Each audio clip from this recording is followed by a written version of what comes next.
blood covers, and fat is a sweet-smelling aroma to Yahuwah. Our bodies are the temple, and we are living sacrifices. So when we fast and we burn that fat, it's a sweet-smelling aroma to Yahuwah. That's it. That's the end. Okay. I was reading Leviticus, and I was reading about all the different sacrifices, what you have to do, what goes into it, all of that good stuff, right?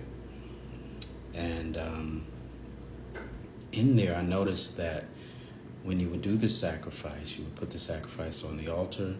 You would actually lay your hand on the head of the sacrifice before you do anything, and that was like the transfer of whatever you were trying to transfer to the sacrifice, right?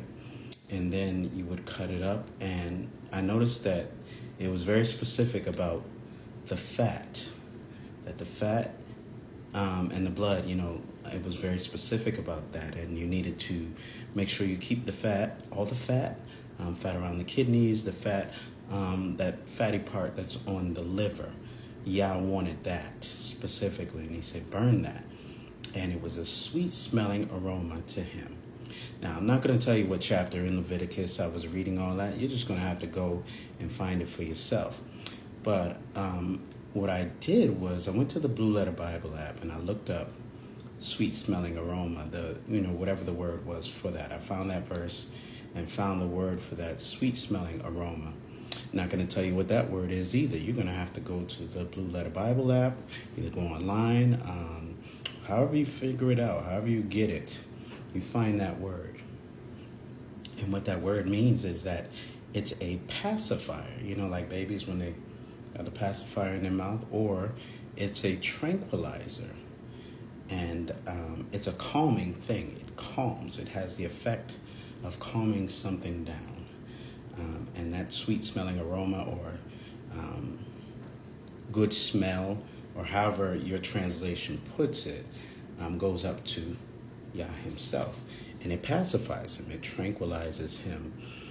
And that keeps him from doing the thing that he is justified in doing. And usually that's taking us out because, once again, we've been stiff-necked and hard-headed and did what we wanted to do. And he's like, yo, I should take all y'all out. But with those sacrifices and that sweet-smelling aroma, the fat in particular, it calms him down. And he's like, you know what? I'm going to give you another chance. Thank y'all for his mercy, right? So in there, also reading that, I noticed that there was an actual statute. What is a statute? A statute is a rule, it's a law, it's an ordinance, it's something that you have to obey. And if you don't do what it says, there's consequences for that. If you do what it says, there's consequences for that. And this statute said that do not eat the fat and do not eat the blood. Don't eat the fat, don't eat the blood. And that is a statute forever, which means it still stands today. Don't eat the fat, don't eat the blood. Why? Because those things belong to him. Let's go in today's time. 2025. We are a living sacrifice. So no longer do we have to physically sacrifice animals, but we become the living sacrifice too. Right? Our bodies are the temple, so we don't have a physical temple anymore that we actually do sacrifices in and all that other things that they used to do, but our bodies become the temple. When we fast and we stop eating and we drink, what do you think your body does just on a scientific level? What does it do? It burns up that fat, the fat that it has stored up. The fat that is keeping it, and it has stored up in your body. It's like, oh, shoot, we not eating, no snap. Let's go to the storehouse and get the fat and use that for energy because somebody stopped eating. That fat is being burned, just like it was being burned during the Levitical times, during Moses' time and all of that. It's being burned. It's the same thing. It just looks different, right?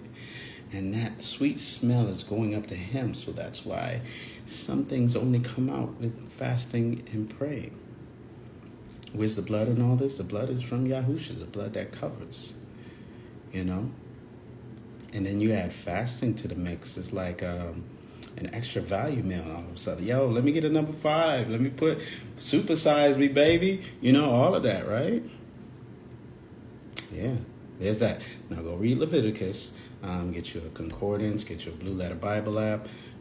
Get to Google, however you get it. But look these words up. Look them up in Hebrew. It helps. Look them up in Greek. That helps too. That gives you the deeper meaning. Funny thing about the fat, what I didn't mention was that with the fat, it says if we eat the fat, it's in there in Leviticus, that we actually stink to him. Funny, right? But that belongs to him, so that's his things. And if we were to actually take his things and eat it, it makes us stink. But if we give it to him and burn it like we're supposed to, it's a sweet smell to him. And guess what? He's like, you know what? I'm going to give you another chance. There it is. That's it. The end.